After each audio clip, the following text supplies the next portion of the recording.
Good evening, ladies and gentlemen. My name is Ricky Sharp, affectionately known as El Rico, and this is El Rico's Wrestling Coalition. Been a busy week. Raw on Netflix was huge. So I just kind of wanted to go and round up Raw.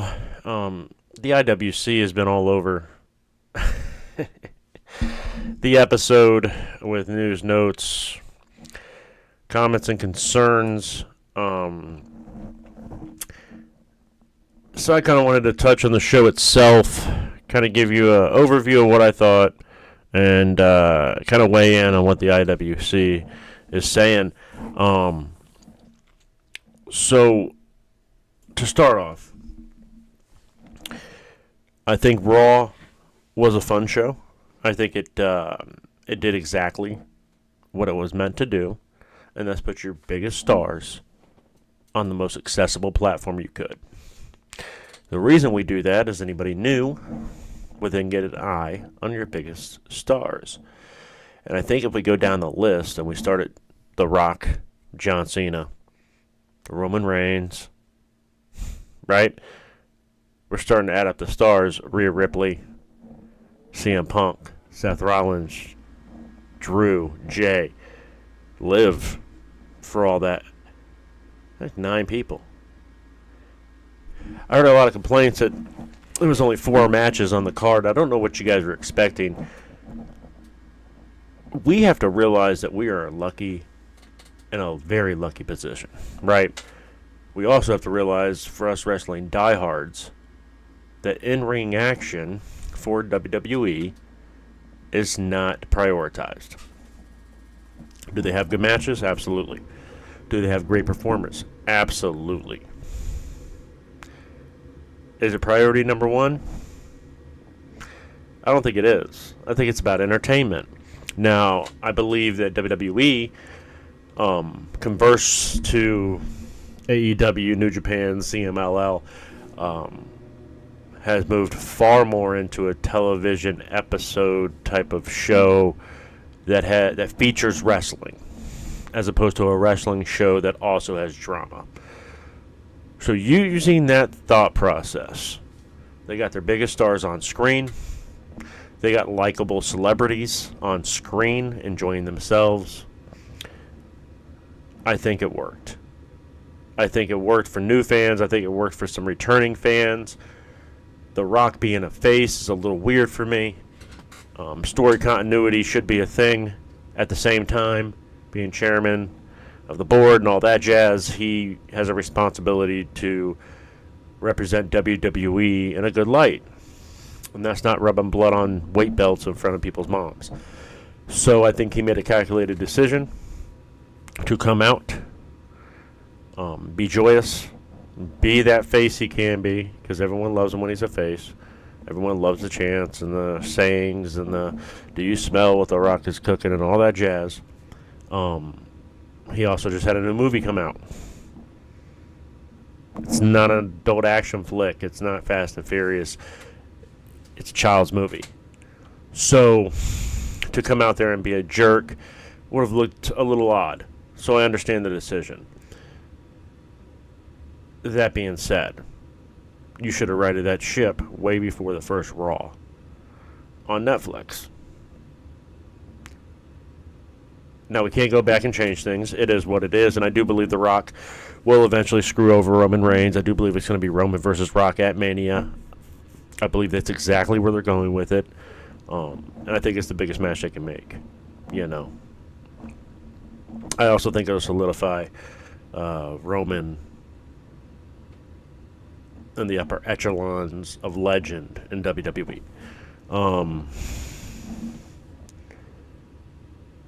Cool little stat about The Rock. Only one to pin Hulk Hogan, John Cena, and Stone Cold Steve Austin at WrestleMania. So that's really a fun little stat, if you guys didn't know that. Going segment by segment, Into a Dome was loud. It was fun. The first match, first off, I'd like to say Paul Heyman is the greatest of all time. I love his introductions. That's why I start this out with, ladies and gentlemen. Paul Heyman's fantastic. The match itself went really good. You got a lot of eyeballs on stars like Kevin Owens. Jacob Fatu. That's your moneymaker. That's going to be your guy for years to come, assuming he stays away from injuries and assuming he can keep doing what he's doing. Whew. That's the Jacob Fatu's everything they thought Solo or wish Solo would be, if we're calling it. The match itself was really good. It was back and forth, high drama, high reaction. The Rock comes out afterwards, hugs Roman, and then bestows him the Ulu Fala. It was a cool, feel-good match. I think we all knew Roman was going to win. I think some of us expected The Rock to hurt him. Rock bottomed him at the end of the match, but it didn't happen. And again, I think that's for good reason. I think The Rock had a kind of save face, which is a fun turn of phrase when it comes to wrestling, right? Great match. Had everything you wanted. The table's the hardest worker on this show. I don't know how many slams were on the table, but it held. So, good for the table. You did end up Cody, KO. Both bloodlines kind of emptied. It was a fun match. It was an exciting match to start off the show. The next match being Rhea and Liv. I personally think that Rhea is your golden child. The way you present Rhea and the fact that she's on TV so much proves that they think she's also that. I feel bad for Liv. Liv's entire title reign was about Rhea Ripley, which is fine. It's fine. But it seems like they kind of wasted Liv's title run. So I don't know that I like that too much. That being said, Rhea is the bigger star. And Undertaker coming out after the match was a really cool moment. Good match all the way around. I love the fact that Dom tried to interfere early and often. I love the chatter between Dom and Pat McAfee. That was really fun. And then Dom trying to get Rhea back right after she won the title was fantastic. He truly is a natural heel for this business, and he's really, really good at it. Overall, match quality was fantastic. They did what they had to do. Then we had Jay and Drew, and I'm purposely kind of going over the side stuff because I do want to get to the actual wrestling of things. Jay coming out with Travis Scott, who had the joint. I don't know how you feel about marijuana, right? But to see someone smoking it on WWE TV was crazy to me. And I can't believe Triple H knew he was going to be smoking when he came out. It is legal in the state of California. It is what it is there. But kind of shocking. And I think that's what they need to, as they're welcoming the new fans, I think they can turn off a lot of people. I'd watch that in the future with my celebrities. Thank goodness Jay did not hit it. It would have been very bad for him image-wise.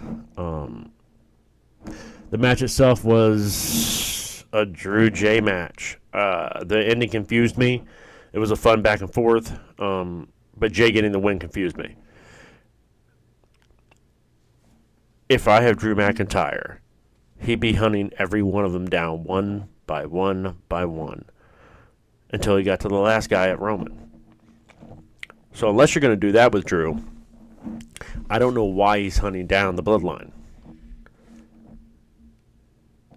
Now, true that Jay is the furthest person from the bloodline at this point. So maybe that has something to do with it. I understand Jay is on a run, sells merchandise, has a catchphrase. Jay's a star. He turned the bloodline into his own single stardom. But I still think he should have taken the L to Drew, personally. I think Drew is a phenomenal performer. I think Drew's going to turn anything you give him into something fantastic. At the same time, yeah, he absolutely should have got that win, and I'm confused on why he didn't. Last match of the card, Seth and Punk. Now, originally when I watched the match, I thought to myself that Seth was carrying Punk physically. That Punk has it up here, and his body at 46 years old just doesn't have it in the ring. I kind of corrected myself a little bit, but yeah, Seth definitely carried it physically. Punk still handled his own, but yeah, I think Seth did the heavy lifting in that match. Great match, fun match, good back and forth. Doing each other's finishers was fun. The finish emulating Jon Moxley's finish against CM Punk at AEW, I thought was poetic.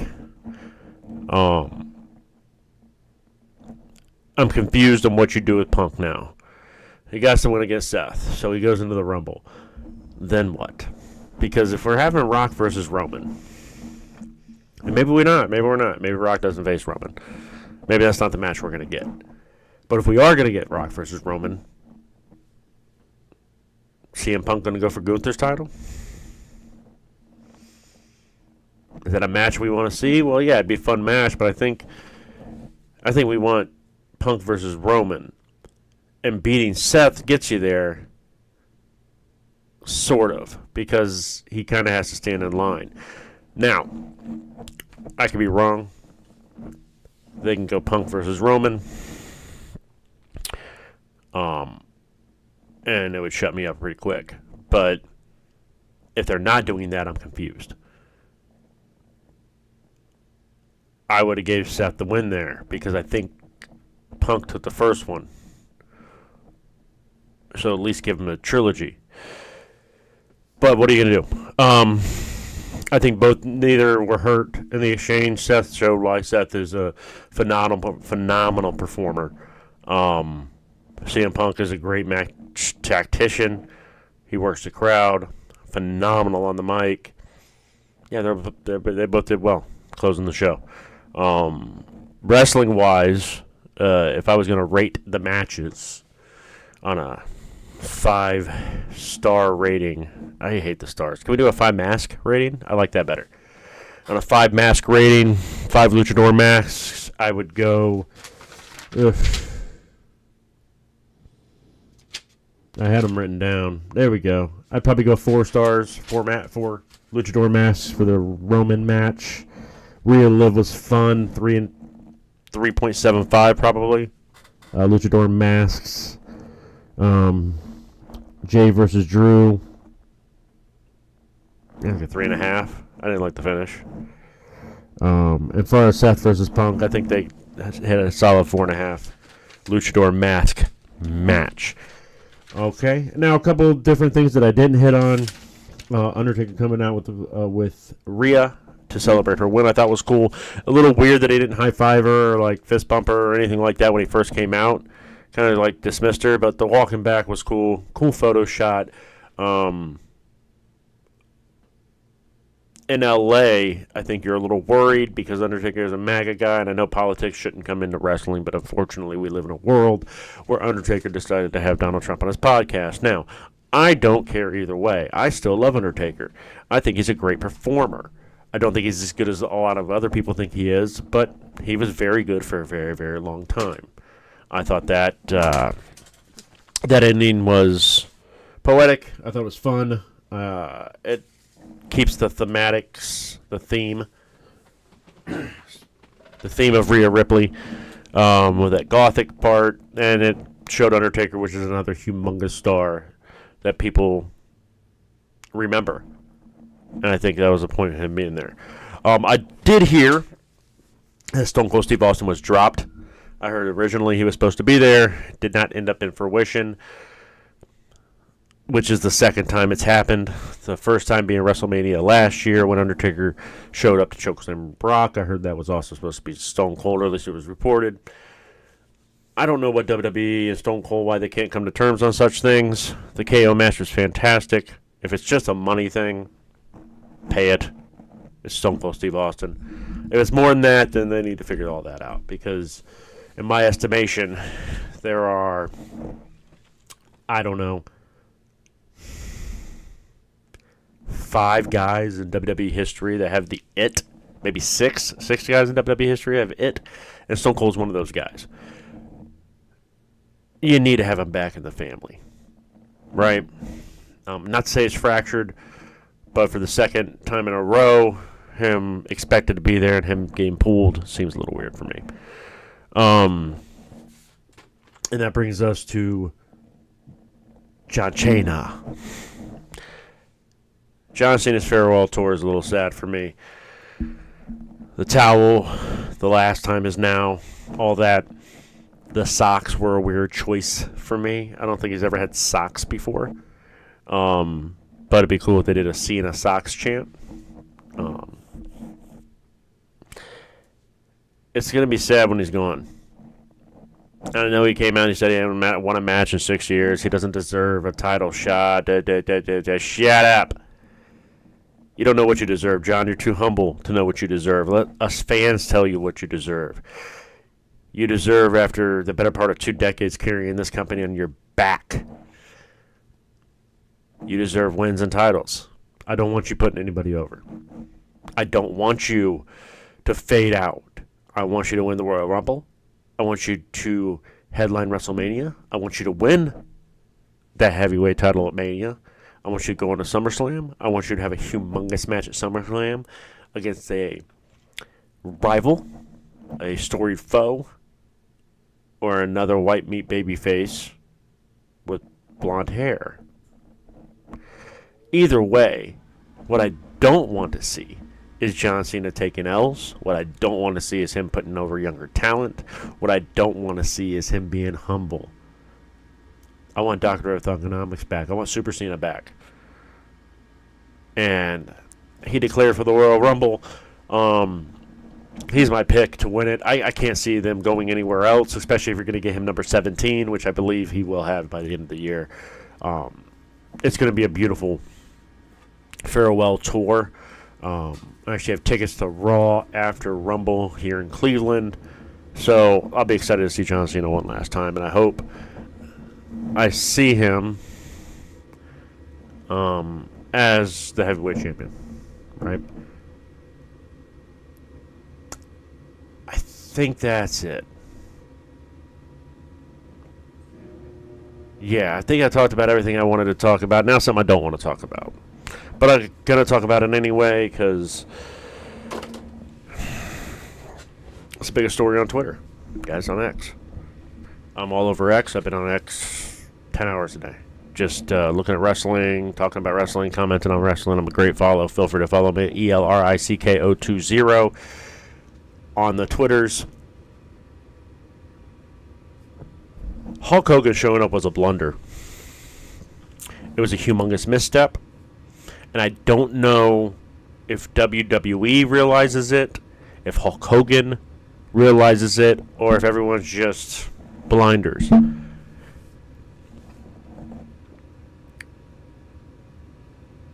Most of the newer fans, he didn't build up goodwill with. I'm too young for Hulkamania, live and in person. I'm too young for the true Hulkamania, right? I was born in 1987. Been watching since, I don't know, 96, 95. I'm too young for Hulkamania. So without that anecdotal experience, without that electricity you felt in the eating the vitamins and saying your prayers, and without all that, Hulk Hogan doesn't have the goodwill to be doing the stupid things he's done and then get a pass. Is he a legend? Absolutely. Would we be here without him? No, we would not. Is he one of those guys I talk about that have the it factor? He absolutely is. And when WCW signed him, it was supposed to be a kill shot. That's what's supposed to be the kill shot to WWE. Thank goodness Vince McMahon found Stone Cold Steve Austin and The Rock to carry that on. But had he not, it would have been a very, very rough demise. Thank goodness he did. Thank goodness we have the product we do. And thank goodness we don't have to have Hulk Hogan anymore.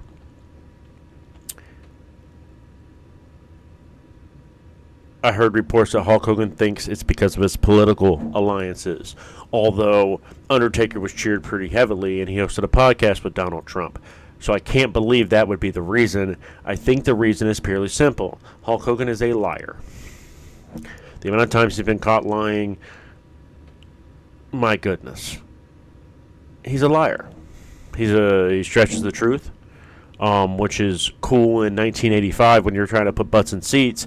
But in 2025, when you're trying to use the goodwill you've built up throughout your entire career to sell an alcoholic beverage, it kind of falls on deaf ears.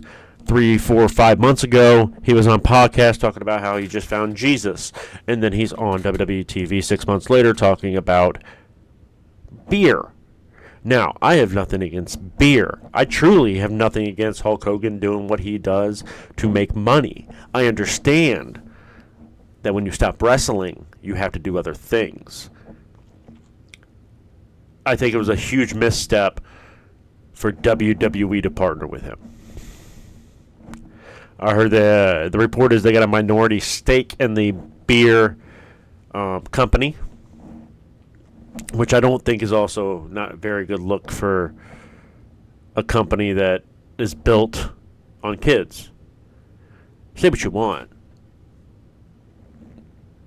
The point is to get the kids involved. Now, I know demos 18 to whatever the hell, and I don't even know if that counts anymore in Netflix. But I do know that the surefire way to do this is to get them at 5, 6, 7, and 8 and hope they remain fans into their 20s, their 30s, their 40s, and their 50s to when they can spend money. Hulk Hogan is not doing that for you. Now, we can talk about nostalgia. Hulk Hogan's has so many headlines that the only nostalgia I think people get are those headlines. And I don't want to dive into all of them, but yeah, they missed the shot. Now, I heard he's going to come back and possibly be a manager for a heel. Yeah, if you need him, if you absolutely have to have him, I sure. But I'd much rather, if he comes out, rock that NWO shirt and tell us that we're not good enough for his beer. That way we can boo him, he can accept the boos, and everyone knows what's going on and the transaction's real. Yeah, huge misstep, and Hulk Hogan doesn't really have a place in today's WWE. And that's not to downplay his accomplishments, because, again, we're not here without Hulk Hogan.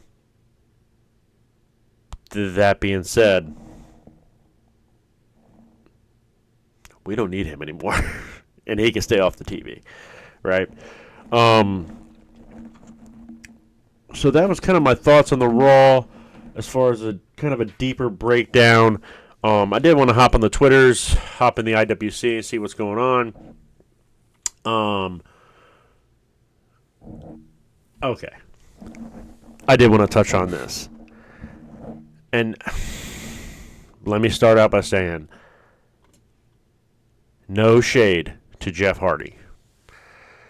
Jeff Hardy believes that if he was living a different life, he could have been bigger than John Cena. I enjoyed Jeff Hardy. I like the face paint. I like the little sleeves. I liked him flipping off of ladders. He is a true progressive in the tag team wrestling history. He is the king of the ladder match by far. He's done some things in this business that historically will be relevant. He could have been given every opportunity there is to be given, and he would not have been as big as John Cena. I know there are people that love Jeff Hardy. I know there are people that love Jeff Hardy. And he connected with the fans well. He sells a lot of merch. Bigger than John Cena? There may not be anybody in history bigger than John Cena. He's a Hall of Famer.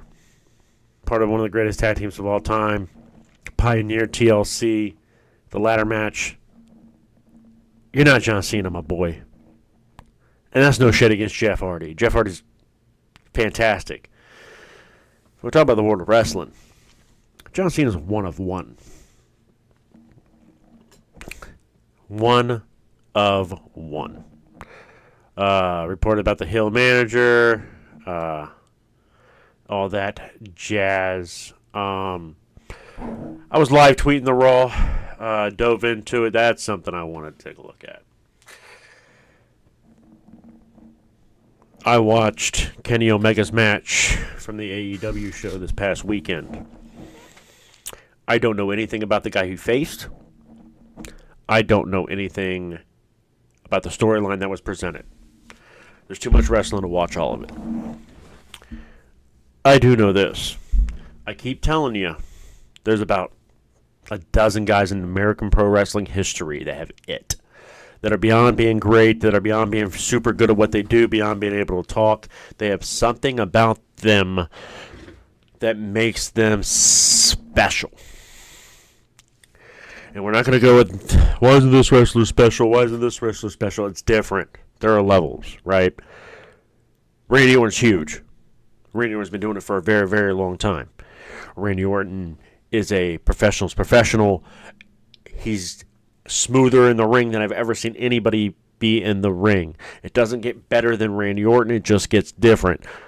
Randy Orton is not John Cena. Right? Randy Orton's great. He's had great matches. 14, 15-time world champion. The feuds are awesome. He's had moments. He's not John Cena. And that's my point with this. There are levels to this. And right now, Roman is on that level. So is Kenny Omega. That match was art. That match was poetic. That match was everything you ever wanted in a wrestling match. The story was phenomenal. Now I know what you're going to say. WWE guys don't get that time. You're right, they don't. And even if they did, they couldn't do it 300 times a year anyway. Is Seth as good as Kenny? Probably. Can he do it 300 times a year in a WWE ring? Absolutely not. No one can wrestle like Kenny Omega 300 times a year. But for those 10 or 12 times a year, there's nobody better on this planet than Kenny Omega. It is different when he walks into an arena. It is different, and I speak from experience when I say that it can be different. Cody Rhodes is a phenomenal superstar. A phenomenal superstar. He is currently carrying the brand the way no one else has since John Cena.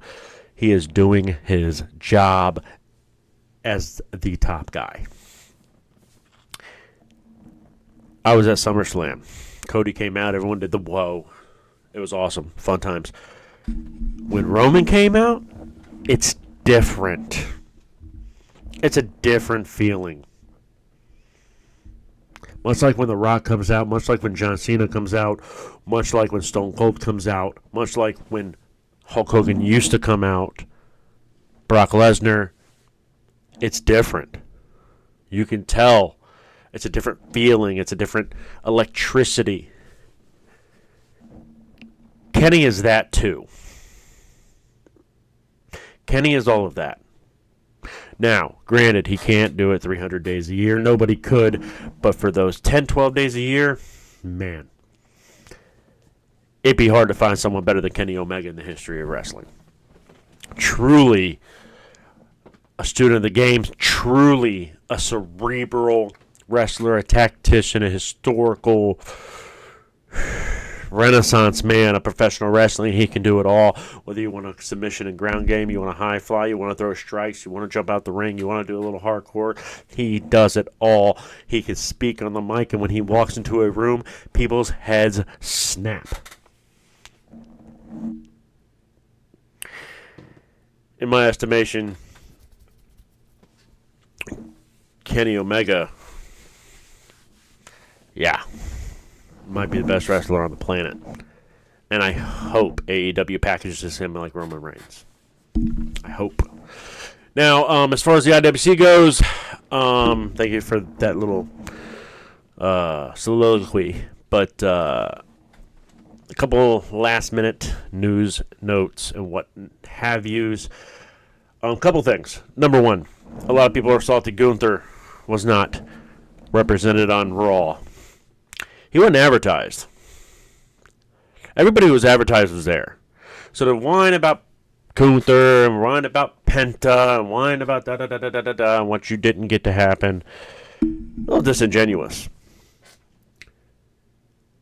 They delivered on every promise they made. Now, granted, they moved the women's title, Intercontinental title finals to another night to not overshadow it. I'm okay with that. Moving Penta to another night, I'm okay with that. I feel like he would have been lost in the shuffle. We need to realize that we're lucky. I realize it was a lot of celebrity. I realize it was a lot of yapping and whining and all the promos and the mic work and all that. A lot of theatrics. Yeah, it was the first Raw on Netflix. First time someone's ever seen wrestling. So, yeah, they did their thing. They put the biggest stars out there. They did what they were supposed to do. If you don't like it, just wait till next week. Because I'm sure Gunther and Penta will be on there. Prominently displayed. All right, guys, I'm going to go ahead and kill it now. Thank you for joining me. Follow me on Twitter, ELRICKO20. Go ahead and follow us on YouTube, where we do post all these videos. Until next time, I am